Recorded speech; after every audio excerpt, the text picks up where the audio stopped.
Programang ito ay rated SPG, striktong patnubay at gabay ng magulang ang kailangan.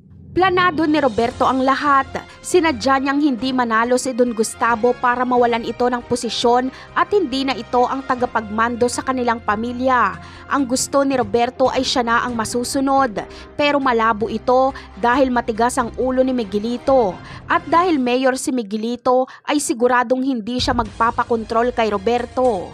Ganun pa man ay ang tunay na plano ni Roberto ay siya ang maging mayor. Kaya niya ginamit ang kapulisan para mapatay si Tanggol para walang sagabal sa mga plano ni Roberto. Kapag patay na si Tanggol at Olivia ay pwede nang patayin ni Roberto ang sarili niyang kapatid na si Miguelito para siya na ang pumalit dito. Ibang klase din pala ang pagiging tuso ni Roberto. Utak ang kanyang ginagamit. Kahit binansagan siyang binabae, pero siya ang may pakinabang sa kanilang pamilya. Inuna pa ni Miguelito at Jackie ang magsaya at magyabang sa kanilang pagkapanalo. Hindi man lang nila nagawang magpasalamat kay Roberto. Sa mga susunod na eksena naman ay magiging magulo ang Maynila dahil mag-aakla sa mga taga-suporta ni Tanggol.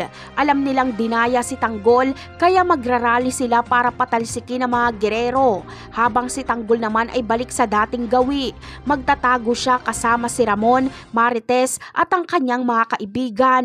Dahil ituturing na naman siyang kriminal ng kapulisan. Lalo't tao ni Roberto si Lieutenant Victorino. Napakarami pa nating dapat abangan sa mga susunod na episode. Paalam!